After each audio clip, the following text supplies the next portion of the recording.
Hi, I'm Jeremy Crosby. And I'm Nick Boucher. We're your hosts for the program that's all about your city, Talking Fitchburg. Every weekday, we pull together the news, events, and information you need to stay on top of what's happening in the city of Fitchburg. Find Talking Fitchburg on cable TV, Roku, Amazon Fire, Apple TV, and our live stream on the web. Plus, you can find all our headlines and stories on Facebook, YouTube, and our video on demand service.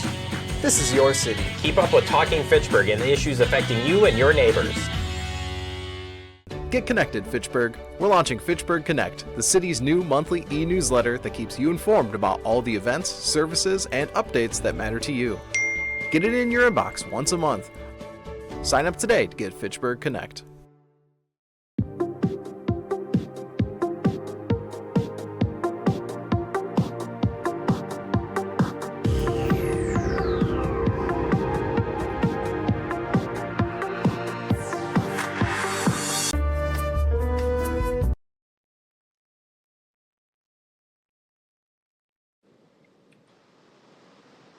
Floor is yours.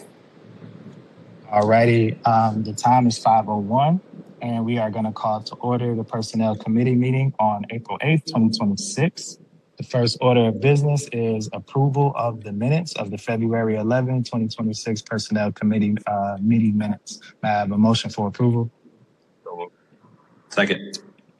We have a motion and a second. Given the low amount of participants, the second is enough for us to continue to move forward. Our next agenda item is public appearances for non-agenda items. Is anyone in the room, Sarah? Nope. All righty. Then we will transition to item number 4, which is updates of our employee handbook. And I'm assuming I'm yielding the floor to you, Sarah.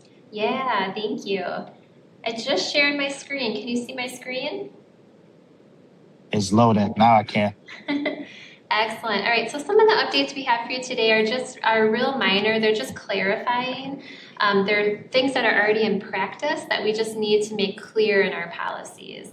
One of those is the meal and break period. So employees who work at least 4 hours in a day have always received a 15-minute break. But here we've always said employees who work less than 6 hours. So for example, if an employee worked 2 hours, they typically don't get a 15-minute break. The unspoken rule has always been 4 hours. So all we're trying to do with this update is to provide some clarification that you have to work at least 4 hours to get that 15-minute break.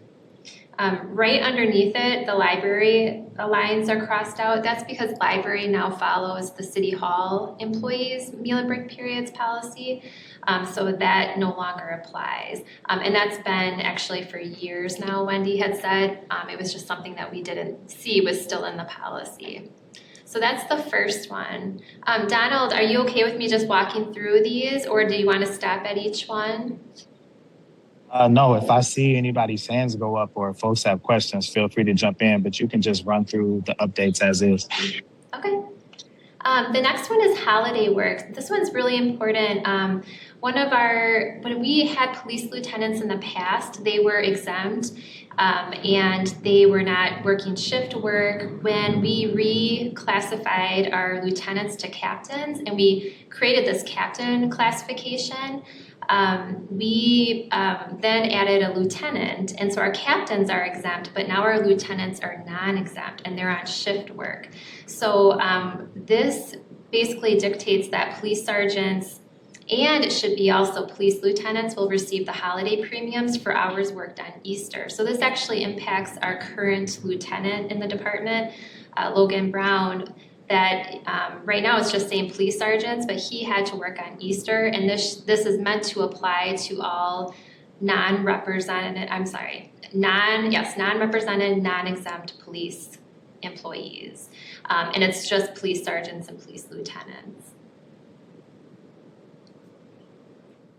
And then the next one is regarding call-in, callback pay. So sometimes employees are asked to either stay immediately following their shift because there's an unforeseen emergency where they need to stay and complete something, or sometimes people are called outside of work to help out with an immediate concern.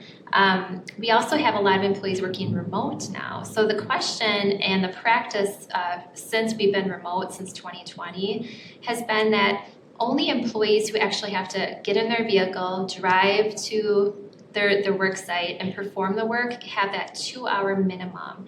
So for example, if they get in their car, they come to work and they're here for an hour, we are paying them overtime at 2 hours. If you're remote, it's very different. You can perform the work at home. It might, it's not going to take you potentially as long. How the city has been handling it is that any remote employees who have to get called in or are asked to, pick up something that came up for emergency only, they're not getting that 2-hour minimum. Of course, if they actually work 2 hours, they're going to get that 2-hour minimum, but we just wanted to make sure it was clear how we handle remote work when they're called in for emergencies.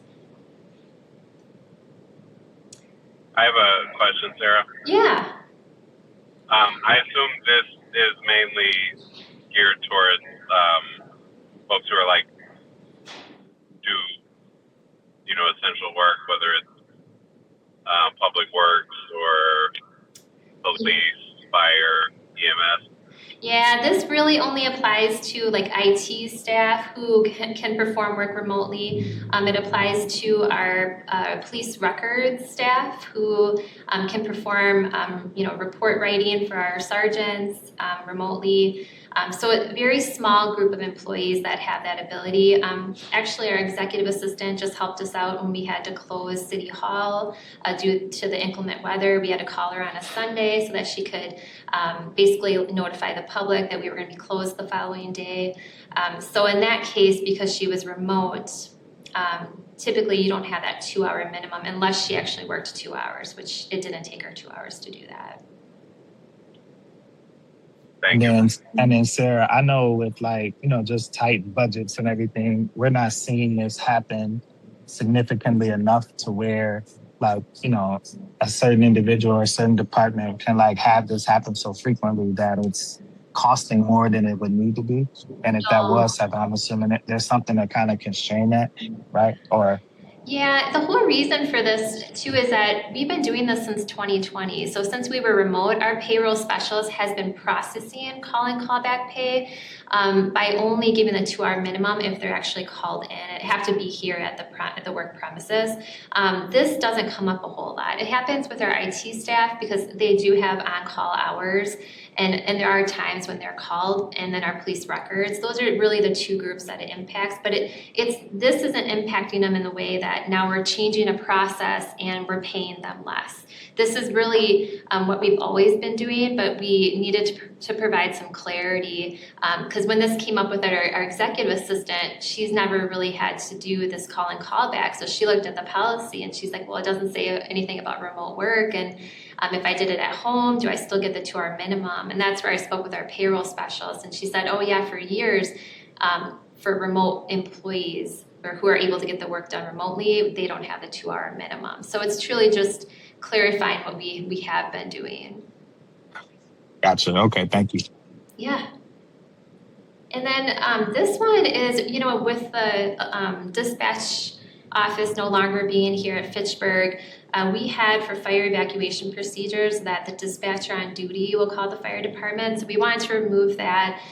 We also wanted to update, if there's a fire, employees are probably not opening the employee handbook to figure out which stairwell to go. We just want people to not use the elevators and head to the nearest exit.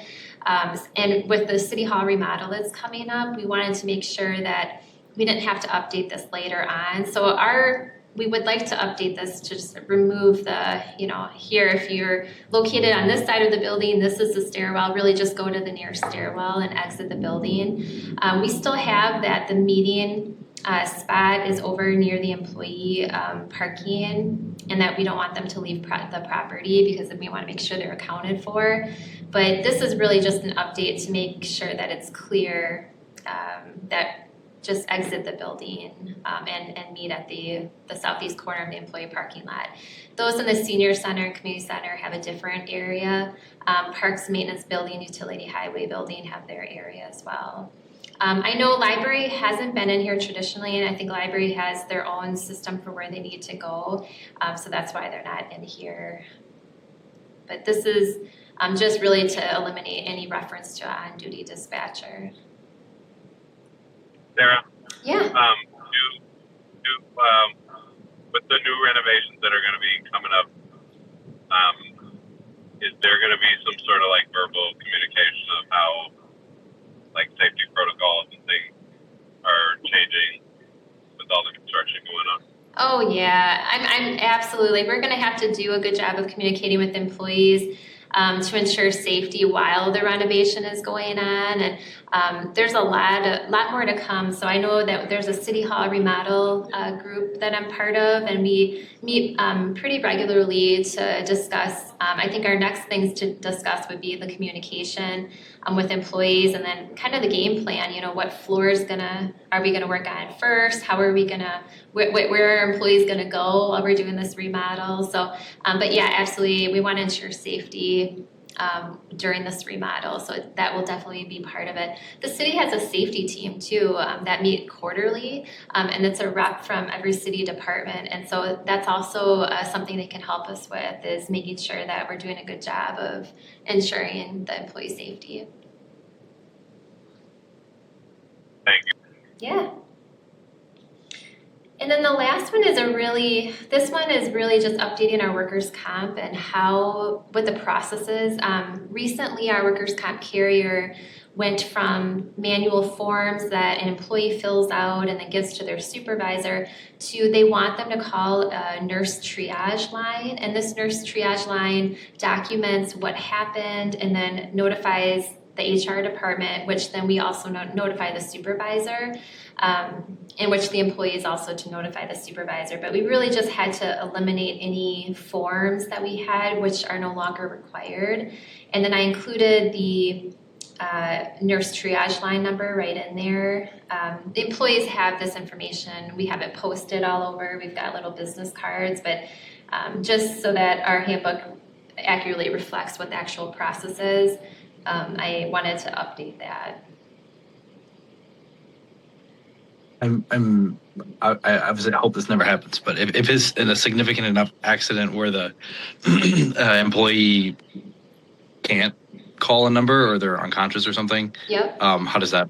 They just go to the nearest, so if they were to pass out, whomever is near them or with them, they just seek immediate assistance. They don't need to run it by anyone. You'll go to the nearest hospital, call 911. The workers' comp stuff comes second. So it's always their well-being. So hopefully someone would call 911, take them to the hospital if they were unable to contact our workers' comp carrier. So if someone else calls the workers' comp carrier to report that, is that considered like a filing on their behalf? It is. Absolutely, it is. Yes. Okay. It does say they did let us know that if the employee themselves is unable to call, if they had someone in their place or someone who was next to them, a coworker even, they could call on their behalf if they were unable. Yep.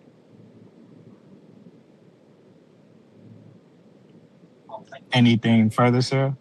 No, that's it. Okay. Aldis, any other questions? Okay. The next agenda item is announcements. No big announcements other than the shredding recycling event this Saturday. If folks want to come out, we did receive an email in our inboxes about that. If you can attend, always a fun time to get out there and just help the city with that. And then Sarah, I just had one question for you. And I don't know, Chad might give an update about this at the next council meeting during his report, but has there been any update or movement to where we are in terms of the arbitration with the fire union contract? Yeah, so we're supposed to get something this month from our attorney. Basically the hearing is going to be all typed up, and we're supposed to review it, and then it's basically will be submitted. We should have some more news, I think, by July is when we'll be able to potentially know what the arbitrator's decision is going to be. But the actual arbitration itself is concluded. It is complete, yep. So we had the hearings with the arbitrator and the chambers. That was early, I want to say February or March, but yeah, all of that is completed. Gotcha. And pretty much what we took to them was kind of what arose out of those long meetings we had around what could reasonably fit in the budget, or what they were asked, or what we could concede to that was financially feasible when we had those conversations. Correct, yep. So the city presented their case, the union presented theirs, we presented what our offer was, any constraints that we were under. We had to look at comparable communities and provide benchmark data, how big their departments were, how much they were paying. We talked about recruitment and retention of our fire department. So we got into a lot of details. They were 2 thorough days. I want to say it was like 8 hours each day with the arbitrator, and it's all dictated. There was a typist there, and so we have all of that. And we're looking forward to seeing what the arbitrator's decision will be. Sounds good. Thank you. Alder Lepper, Maldonado, any announcements? Sounds good. Then the last order of business on the agenda would be I'll entertain a motion for adjournment. So moved. Second. Alrighty. This meeting of the Personnel Committee on April 8th is adjourned at 5:15 p.m. Thank you. Thanks, guys. Thank you all. Have a good night. Take care. You too. Take care. Good night.